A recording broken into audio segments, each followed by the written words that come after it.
In the immaculate corridors of the Westbridge Private Hospital, Anna Monroe, a nurse for 2 years, feels a strange tension as she heads towards Dr. Harris's office, the head of neurology.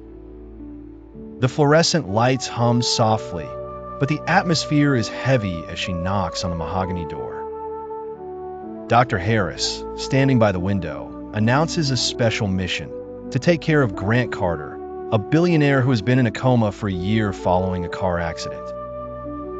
His name, once synonymous with power at the helm of Carter Enterprises, now evokes only a lifeless body.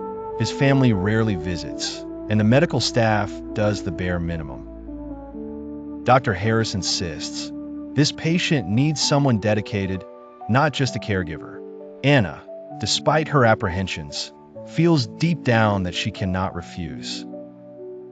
"I will do it," she declares, and the doctor nods with a serious look. That evening, she enters Grant's luxurious suite on the top floor of the hospital. The room, adorned with dark oak furniture and soft chandeliers, contrasts with the usual coldness of medical rooms. Lying in the center, Grant Carter, despite the tubes and machines, exudes a striking beauty.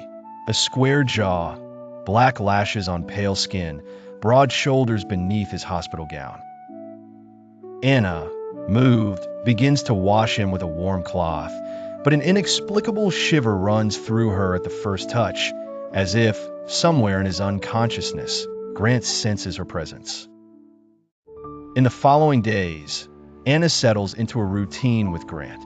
Every morning and evening, she washes him, changes his sheets, checks his vitals, but her role quickly evolves. She finds herself talking to him, sharing anecdotes about her day or the outside world. "You should see the cafeteria food. Grant, it's tragic, even for a billionaire," she says one day, smiling in the face of silence. The regular beep of the monitor seems almost to respond to her. Anna begins to believe that he might be listening. She tells him about her childhood in a small town, her dreams of becoming a nurse, and finds comfort in these monologues. One morning, as she wipes his face, she thinks she perceives a slight movement of his hand, but nothing happens. She shakes her head, mocking herself. "Great, now I'm seeing things." Yet, the incident repeats. A few days later, while adjusting his pillow, she feels a slight pressure against her wrist. Grant's hand has moved, just barely, but enough to make her heart leap. "Grant," she whispers, breathless. No further movement, but doubt settles in. Anna reports these signs to Dr. Harris, who remains skeptical. "It could be reflex spasms. Don't get your hopes up." Tests are ordered, and the results reveal an increase in brain activity. He might be waking up, Anna hopes, although the doctor tempers her expectations. That night, sitting by his bedside, she talks to him more than ever, convinced that he can hear her. One morning, as the sun filters through the large windows of the room, Anna is carrying out Grant's daily care. She jokes lightly, "I was thinking of adopting a dog. I need someone who listens to me without ignoring me all day."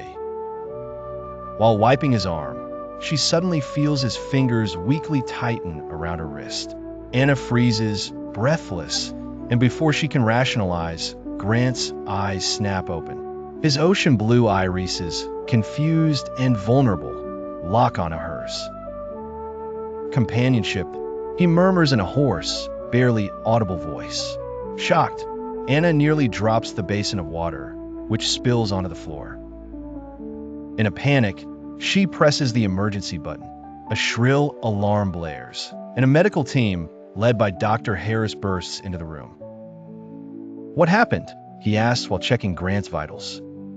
He grabbed my hand, he opened his eyes. Anna stammers, still trembling. The doctors spring into action, testing his reflexes and neurological functions. Grant, still disoriented, seems to be trying to understand where he is. His eyes keep returning to Anna, and as she approaches, he reaches out again to grasp hers, a fragile but intentional gesture. "Grant," Do you recognize her? Dr. Harris asks. Grant furrows his brow, his voice weak. I don't know, but I feel like I should. Anna feels a shiver run through her. Even if he doesn't remember her, something in him seems to recognize her. The days following Grant's awakening are marked by tests and rehabilitation sessions. Physically, he is weak, his muscles atrophied after a year of immobility, but he is making rapid progress. Mentally, however, it is more complicated. Grant remembers nothing about the accident. During a session with Dr. Harris, he tries to dig into his memory. I feel a sense of danger, a road, headlights, then darkness. The doctor explains that trauma victims often block painful memories. Anna, present, senses Grant's frustration and a growing worry within herself. That night, unable to sleep, she goes to the hospital archives to reread his file. One detail strikes her. The accident report mentions that Grant's brakes were sabotaged, not just faulty. A chill runs through her. This was not an accident. Someone wanted to kill him. Anna knows she must tell him, because if someone tried to murder him once, they could do it again. Meanwhile, Grant, in his room, is haunted by flashes of memory. One night, a memory violently resurfaces. A dark road, pouring rain, headlights rushing towards him, a black SUV veering into his lane. He remembers braking in vain, and just before the impact, he saw a figure at the roadside, watching the scene. Waking up with a start, he gasps, drenched in sweat. The next day, he confides in Anna. It was an accident. Someone sabotaged my brakes, and there was a man watching. Grant recovers at an impressive speed. In just a few weeks, he goes from being bedridden to performing basic activities, sitting up, eating alone, speaking in complete sentences. With the help of physical therapy, he relearns to walk, and Anna is by his side every step of the way. During a tough session, as he grips the parallel bars, he grunts, I can't do it. Anna, firm, supports him. Yes, you can. You've already come so far. Her faith in him pushes him to continue, and when he takes a step, a smile lights up his face for the first time since waking up. Anna becomes more than just a nurse to him. She is his anchor, the one who brings him back to life. Grant feels an increasing attraction to her. Her voice, her touch, her presence soothe the darkness in his mind. One night, after a long session, Anna suggests a walk in the hospital garden. Under the moonlight, the cool air and the rustling trees offer Grant a breath of freedom. Walking slowly, Anna supports his arm, but her gestures betray a tenderness that goes beyond her role. Grant notices her fleeting glances, the way her fingers linger on his wrist. Near a stone bench, he stops, takes her hand, and murmurs, I don't remember anything before all this, but I know one thing. I trust you. Anna, moved, feels her heart race. Anna and Grant decide to dig deeper to uncover who is behind the accident. They spend days sifting through company files, bank statements, any clue that might reveal an enemy. Finally, they find a lead. A large transfer made just days before the accident to a criminal known for orchestrating staged accidents. The sender? Nathan Carter, Grant's half-brother. The revelation is shocking. Nathan, consumed by jealousy, has always envied Grant, their father's favorite heir, and attempted to eliminate him to take his place. He wanted me dead, Grant whispers, his jaw clenched. Anna, shaken, places a comforting hand on his arm. That evening, they arrange a confrontation at the Carter estate.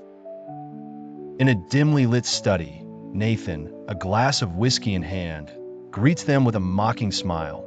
Well, look who it is, the Walking Dead. Grant, burning with rage, demands, Why did you do this? Nathan sneers, Everything should have been mine. Anna interjects, indignant. You tried to kill your brother for money, For power?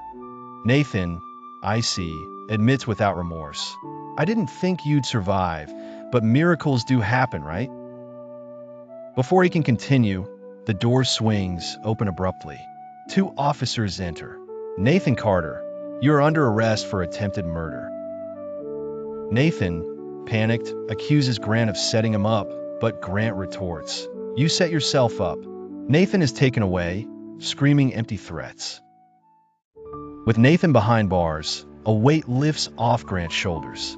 For the first time since waking up, he feels free. That evening, he invites Anna to dinner in the grand dining room of the Carter estate.